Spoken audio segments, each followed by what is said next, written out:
Hey everyone, this is Jennifer, and I have started setting up my work planner. And before I get too much confidential information in here, I wanted to share with you how I'm going to be using the Laurel Denise vertical or portrait planner as a special ed coordinator / admin, what have you.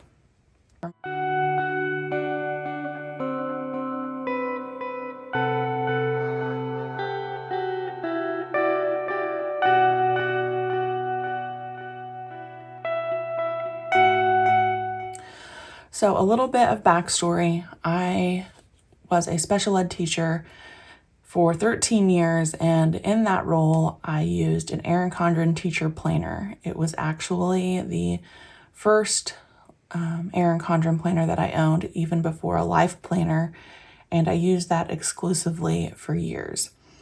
And then about 5 years ago, I moved into this role that's more of an administrative role, and since then, I just hadn't found the planner for me. If you are in the special ed world, you know that there are a lot of dates and a lot of tasks to keep track of, contact information, legal updates, all sorts of things. And I was cleaning out my office to take down for the summer, and I realized I had tried like 5 different planners this school year alone. And that in itself caused a little bit of chaos because for me, a lot of times I'm having to reference things that happened or things that I had written down. So I really had to backfill each time I tried a new planner. I tried an Erin Condren softbound planner, a vertical layout. And I thought I would like that because it has 3 boxes and I'm in 3 buildings, but that didn't work out for me. I tried a daily planner, but I really needed to see my month all the time, which is why I'm using this planner.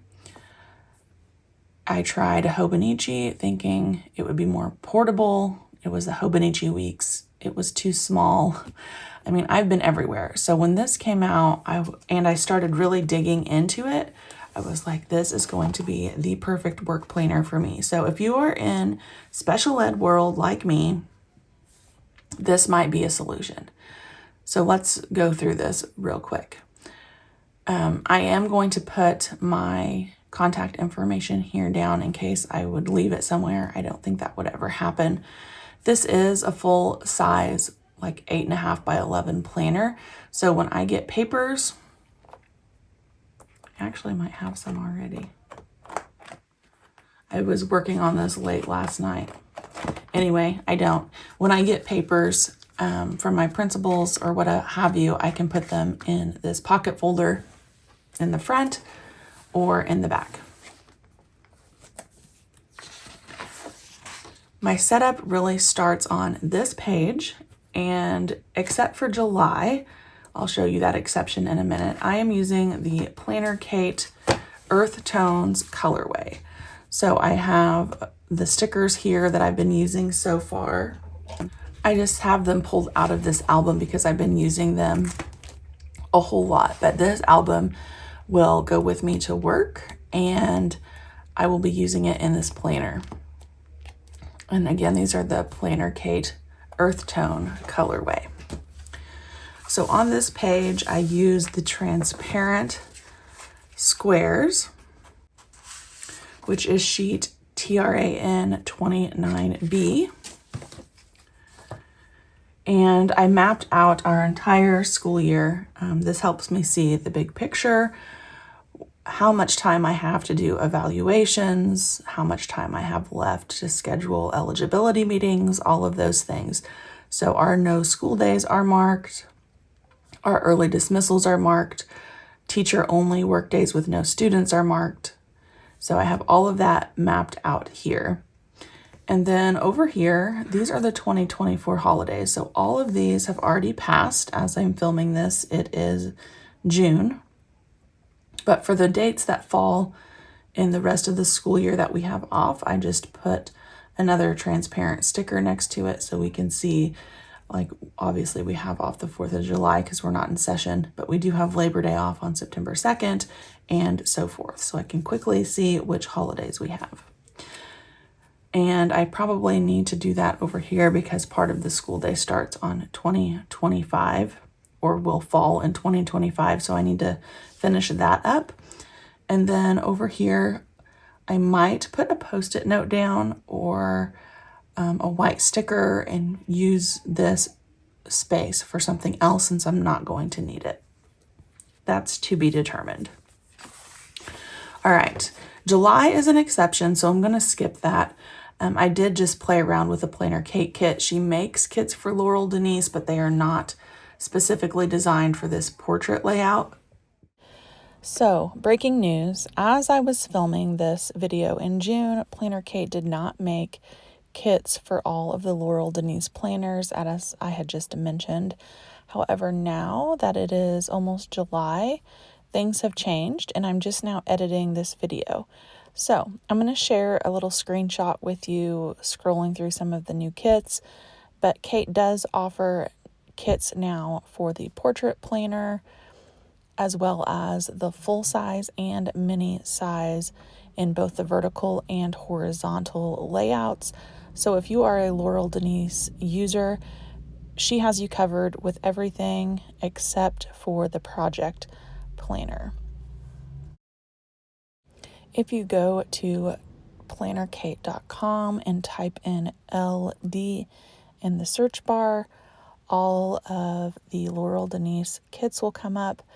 These first ones here are older kits that were made only for the full-size vertical, I believe, but now you'll see we're getting into some of those new kits. So now that we've taken a look at some of those new offerings from Planner Kate, let's go ahead and jump back into the plan with me or how I am using the portrait planner for work. You can see a lot of the stickers still work really nicely. I put the beautiful July header down here on my notes section.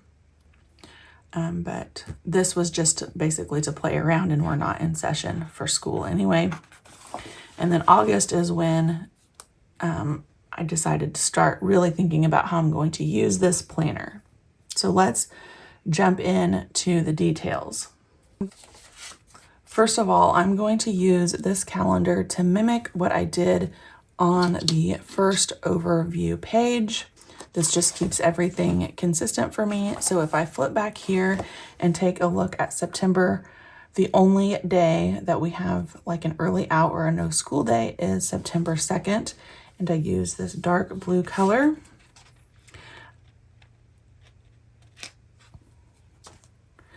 And I'm going to mark that here. So this is the month of August that you're seeing, but that you do get the forward planning calendar. And I guess just to be clear, when I set this up, it's a little bit confusing, but I don't want to confuse anyone else. When I set this up, I used this sheet, which is actually the Bold Blooms colorway. And then once I got into this, I really like the PK Earth colors better. So just for the transparent stickers, I'm using the Bold Blooms. Everything else is the Earth Tones colorway. So I did that. And then there are a few tasks that I have to do every single month. And I'm putting those here on the monthly sidebar. Cell reimbursement, mileage count from building to building and traveling to outplacements. And then I have 3 facilities that I need to email each month to check in for some students.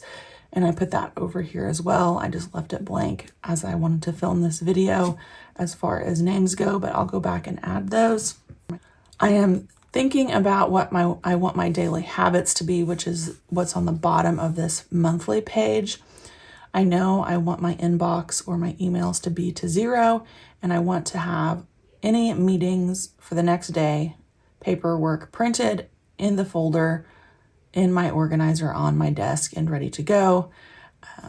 That is always a big help for me. So I have room for a few more, still thinking about that. Okay, so here's why I think this planner is going to work so well for me. I function mostly off of my month view because I'm doing scheduling and I have everything on here that for all 3 buildings that I need to keep in mind, as well as my own personal stuff. And I decided to use, again, these Planner K Earth Tone stickers for the month view. Get to the right ones. If there's anything like benchmarking week, I used a flag for that. Any professional development are on these skinnier flags. I just marked registration at the beginning of school year on this dash option. And then I'm using these dots for my weekly view. Okay, so I have gone through and prepped the entire school year with the information I know, with no school days, professional development here, no school days in October, and so forth. So on this bottom section here, you have 4 boxes, have not decided how I'm going to use those yet. And then you have a dot grid. This is going to be where I write down any referral packets that are due that month, any triennials. If you're in special ed, you know evaluations occur every 3 years. So when those are due, yearly IEP meetings or annuals will be here, and any 504 plans will be here, and I will just check those off as we go. The week view I'm using just basically how it's intended. If I have something specific due for the week, I'll put it in this column. If it's day specific, I will use these date dots, these simple dots, V18, and mark those, and then have a running to-do list underneath. So you can see here on August 6th, in-person registration, which I will probably have to work, and registration closes at midnight that night. So that's how I'm going to be using the weekly view. I tried to mimic exactly here so it's easier for my brain to interpret. Benchmarking week starts the week of August 26th, so I put that down here for my weekly view as well. And then I have found that the 3x4 Post-its work perfectly. Now, these really, really bright neon ones are kind of a stark contrast to the earth tones from Planner K. So I am going to try to find some 3x4 Post-its in like a neutral color. But I thought I would show you how I kind of do scheduling. So as soon as something is scheduled, I put it on the calendar. But sometimes you're waiting for parents to confirm or teachers to confirm that that date and time works. So it gets a little confusing. So here's my process that I've been doing. It's worked well for me for many years. And again, this is usually just taking place on my month view, but now I have this separate section down here that I can see as I see my month view. So let's say I am looking at Monday the 19th. I would put down 8:19, 9 o'clock, and we'll put Susie Smoke. Totally just making these up, of course, not a real name. So then I have that down here. It hasn't been confirmed yet. Then when it has been confirmed, I will write it up here. I don't want to do that yet, obviously. And then once it's up here, I mark it off of my Post-it note. So this is like a temporary list. I can make new ones, throw it away, whatever. But as soon as it's confirmed, I put it on the monthly box and mark it off of my temporary list. Now, let's pretend I'm writing this information in this calendar box. So it would then say,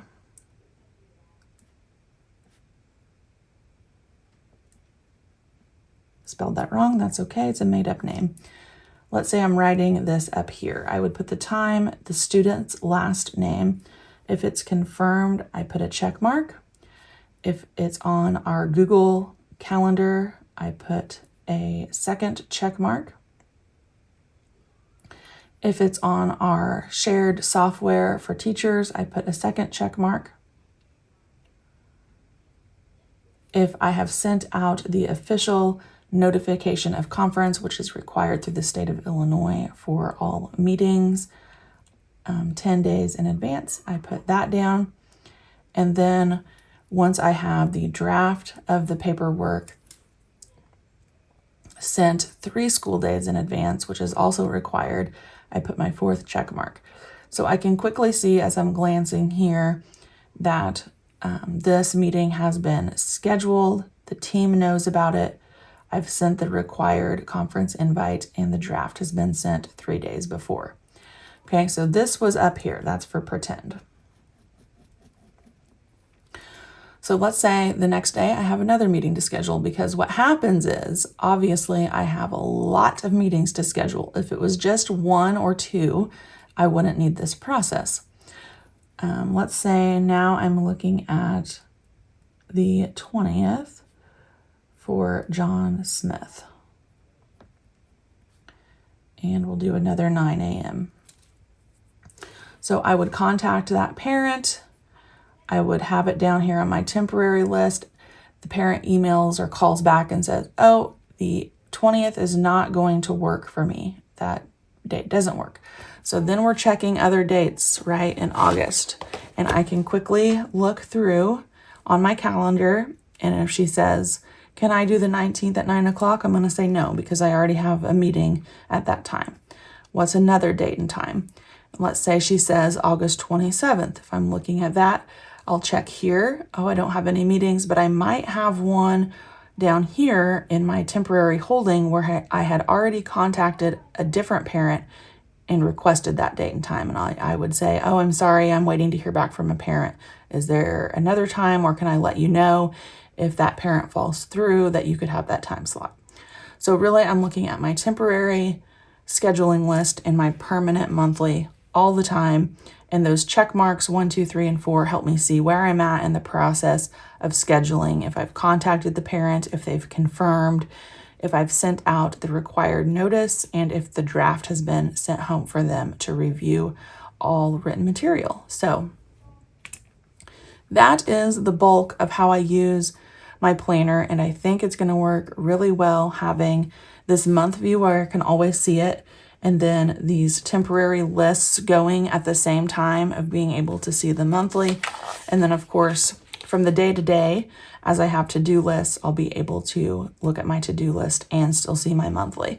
So I am very, very excited for this particular planner. You will have to let me know if you're in the education field or in administration or something that has lots of scheduling. Do you think this planner could be useful for you? Okay, so I have all of those prepped for the entire year through April. I did not do May just because some of our dates changed due to snow days and such. I'll do that when we get closer to May 2025. This is an academic planner, so the last month in here is June 2025. And then you have a notes section. This first one is forward planning. So I have July 25 through June 2026. I might end up covering this again. I'm not sure that I need to plan that far out for work. I did put a Planner Kate sticker here, and I'm going to use this for all of my passwords. And then it does have notes pages back here. Nothing dedicated for this space as of yet. Again, the bulk of my work, my scheduling and my planning happen on my month view. And it has a lot of moving pieces, so I like this temporary holding section. And the other thing is I function off of due dates and not missing any timelines so we don't get dinged by the state. So I'll always be referencing these to make sure I have the referrals, the triennials, the annuals, and the 504s planned before their actual due dates. So that's how that is working. And that's how I'm setting up the portrait planner for work as a special ed coordinator. So let me know what you think. Thank you for hanging out with me today. Again, I wanted to get this done before I start putting names in, because as I'm sitting here, my next step is to fill in names for all of these sections. So I will see you guys back on my next video. If you have feedback, if you have questions, comments, let me know in the section below. Thanks, guys.